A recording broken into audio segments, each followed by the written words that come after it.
Hi, we are Group 4, and today we're going to present about the Malaysia, one of the countries in the ASEAN. Our groups consist of 6 people. First is Panbalia, the second is Pungspat, third is Farhat, and fourth is Priyut, and followed by Priyadas and Vasu.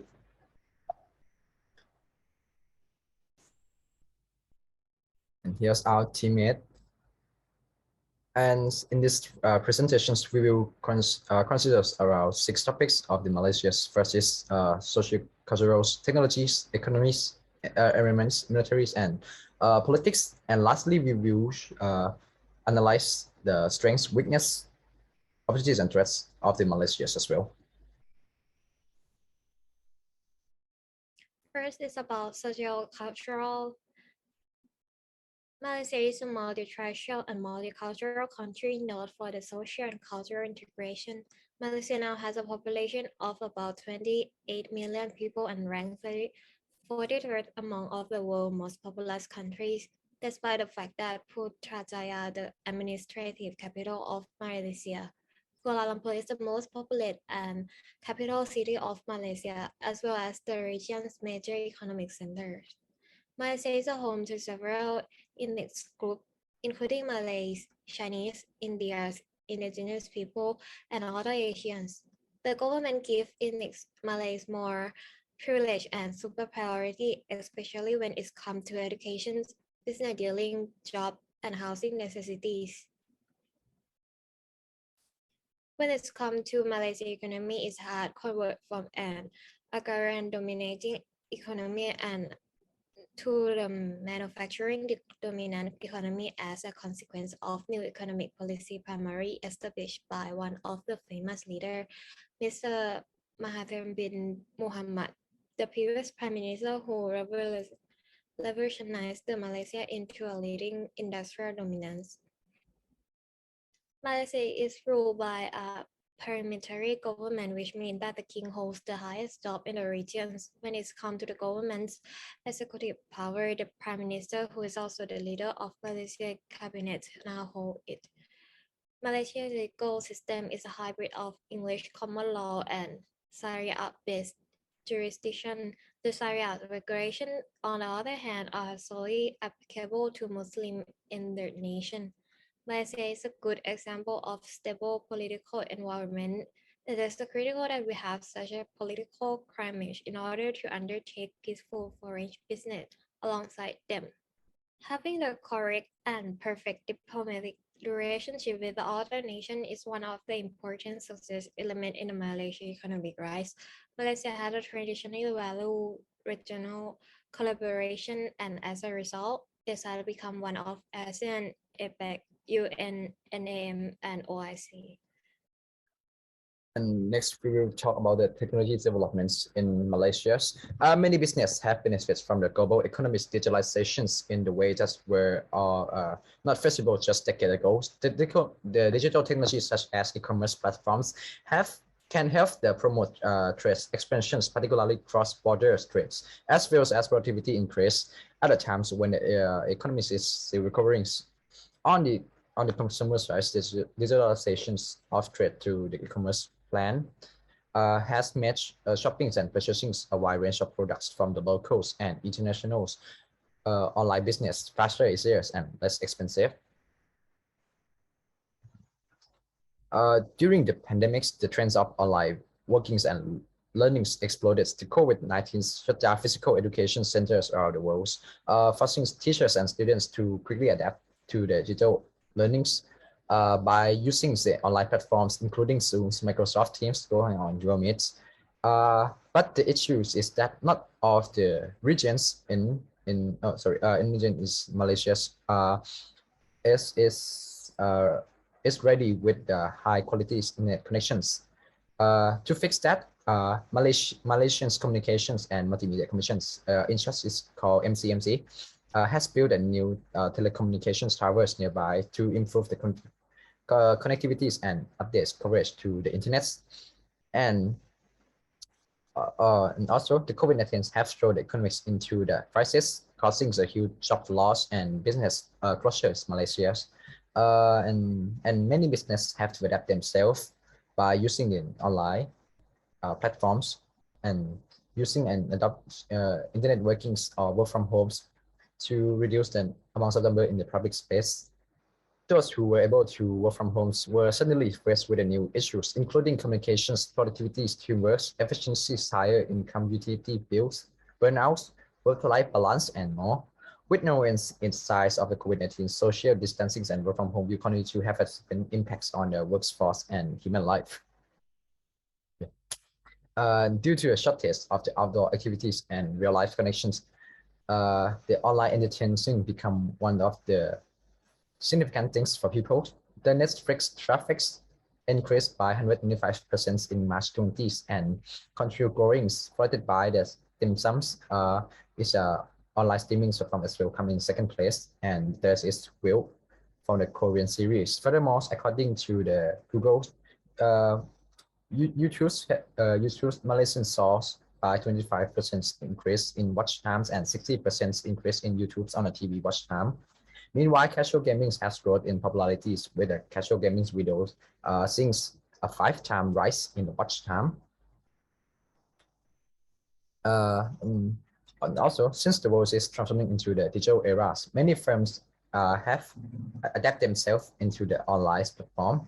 E-commerce is become one of the kinds of business plan that mainly focusing on the relationships and conducting about business transactions that including selling information, service, and goods on the online. According to the figures from the Malaysian Departments of Statistics, the country digital sectors, particularly e-commerce and information technologies, contributes 19% of GDPs and expects to and grew by 24.7% in 2021 and expect to continue be worth around 12.6 billion in 2024 and continues to expand and become one of the most high competitive markets in e-commerce in Southern Asia. And also, Malaysia have already created a 5-year plans and to enhance their infrastructures and in anticipation of 5G.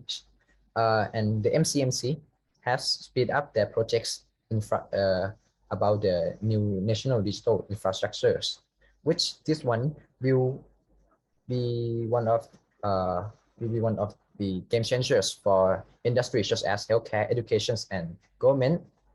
5G will be prioritized for the data intensive applications. If of these growth plans, the 5G technology will be able to close the digital gaps in that societies. And for the economy part, Malaysia's economic system is based on mixed economy, which includes a variety of private freedom combined with centralized economic planning and government regulation. A mixed economic system is one of which a centrally planned economy coexists with a free market economy. Malaysia's ranking is high compared to other countries. Its economy is the fourth largest in Southeast Asian countries, according to the International Monetary Fund, and is the 39th largest in the world based on year 2021, with a GDP of 415.375 billion US dollars. According to the Global Competitiveness Report 2019, Malaysia's economy is the world 27th most competitive, and it is one of the top 10 countries to embrace a digital legal framework. And as you can see from this picture or the graph, the most exports of Malaysia are and electronic product, which is 386 billion Malaysia ringgit. It also exports many palm oil, petroleum, and gas. As you may wonder how COVID-19 affects Malaysia economy, around 64.5% of employment in Malaysia cannot be completed from home, while 50.9% require high degrees of physical proximity. These are the jobs that are most at risk from COVID-19, especially if mobility limitations are reinstated. And workers who are most at danger are those who were already susceptible prior to the crisis because of their low education, low income, and advanced or very young age. Okay, so next let's talk about the environment of Malaysia. So Malaysia has a total area of around 330,000 square kilometers, making it into the world 67th largest country. And Malaysia is divided into two parts: East Malaysia and West Malaysia. And the climate in Malaysia is mostly hot, humid, and has heavy rainfall. And they have a climatic year pattern around the northeast and southwest monsoons. The four seasons of the climatic years are the northeast monsoons, the first intermonsoonal period, the southwest monsoon, and the second intermonsoonal period. So Malaysia has many kinds of natural resources.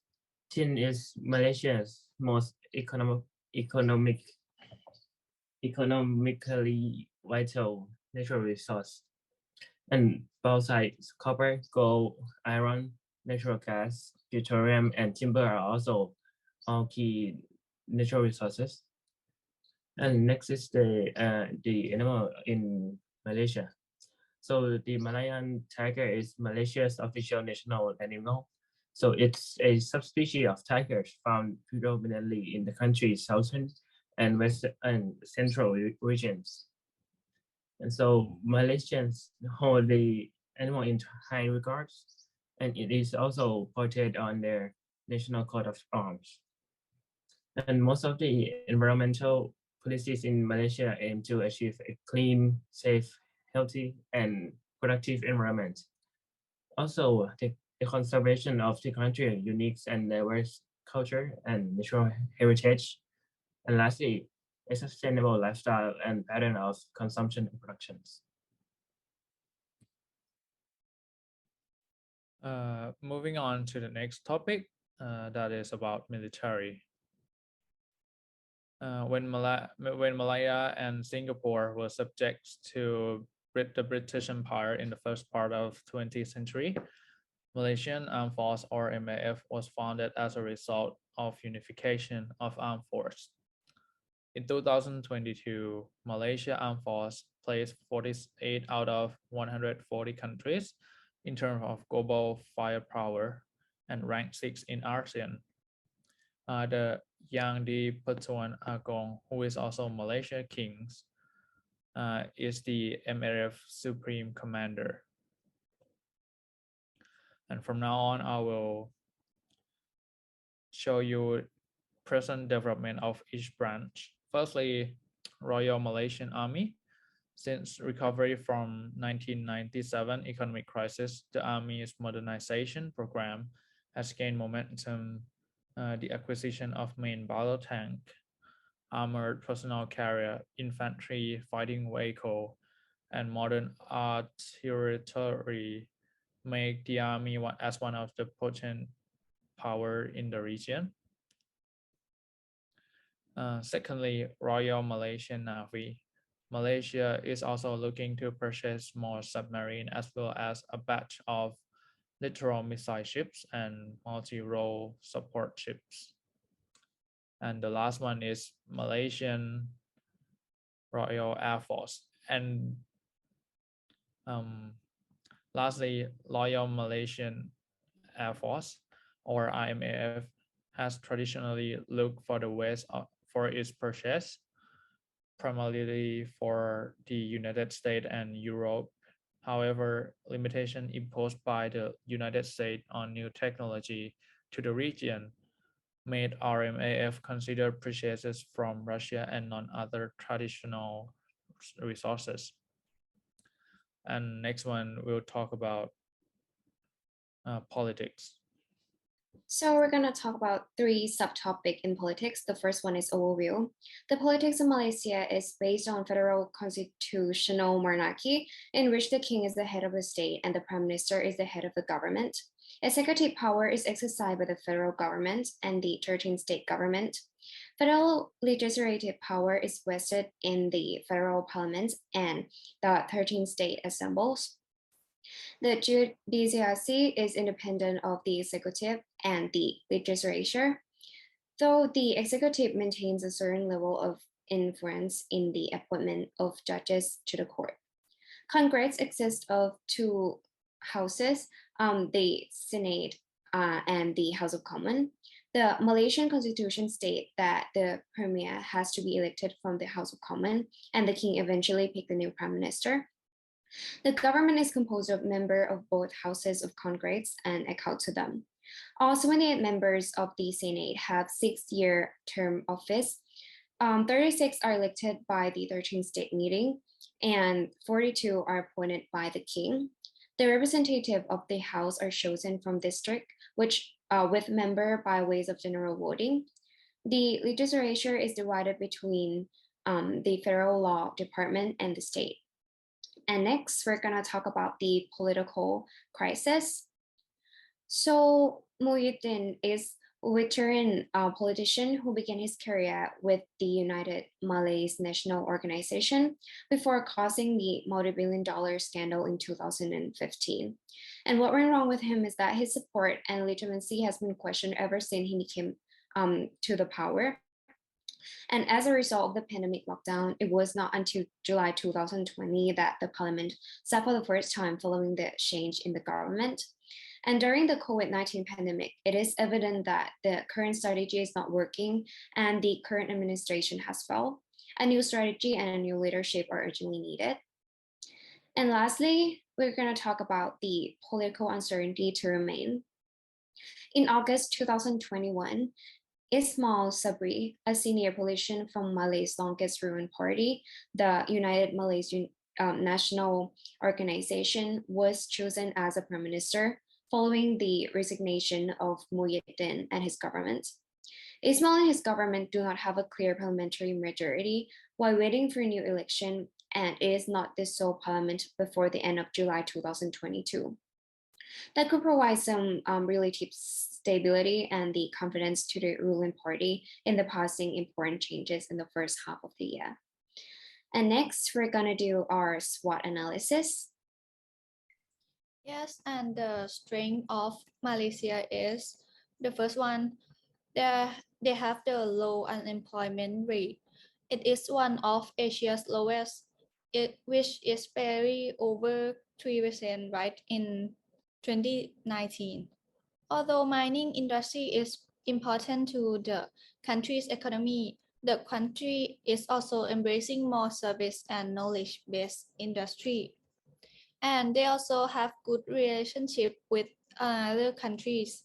Malaysia's government has been an active participant in several world-leading organizations, including United Nations, Commonwealth Nations, and Asean Organization.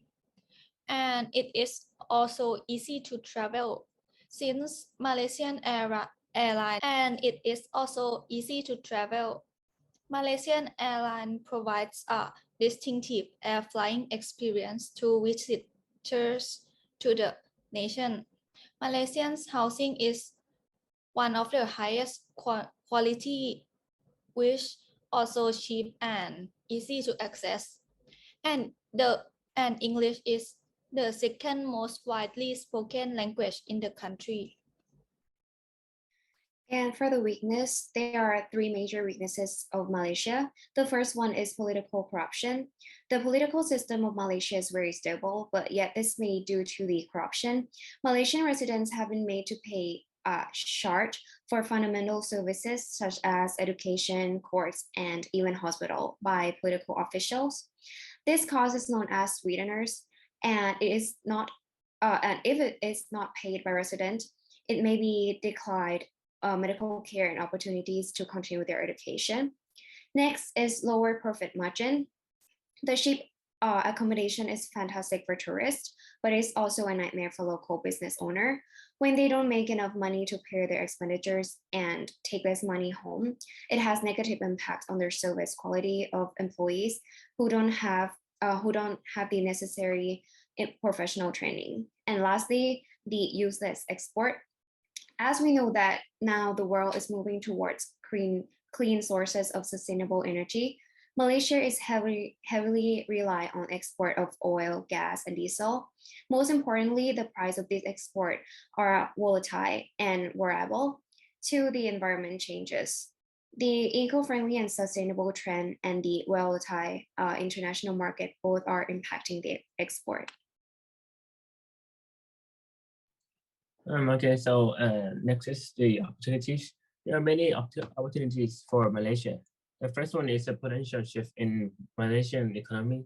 Malaysia is now classified as a middle-income country with the potential to rise even higher.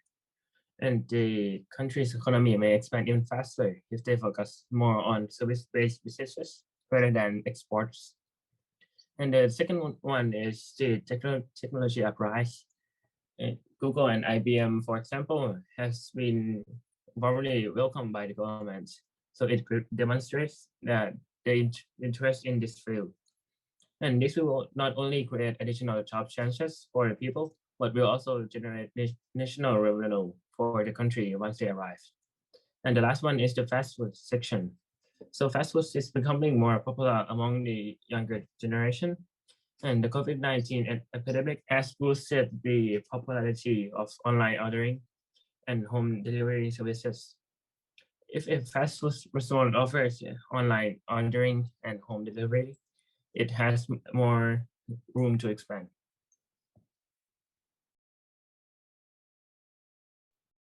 And last one is threats. There are three threats that we have come up. The first one is deforestation. Cities are growing and mining industry is looking for more oil and gas resources. As a result, forests are becoming shorter and deforestation in Malaysia has also put wildlife on the point of extinction. A large number of species have been declared extinct. Second is political corruption. Bribery and political corruption are tearing the fabric of a peaceful society apart. Anyone who speaks out against corruption will be denied covered by government-controlled media. And the last one is security issue. Abu Sayyaf Group and Jamaah Islamiyah, both homegrown radical organizations, have a broad network across the country and both have ties to Al Qaeda. That is why they are on the US government wanted list as well. And the government, the argument without appropriate security measures made the economy and investment stagnated. And that's the end of our presentation. Thank you for your kind attention.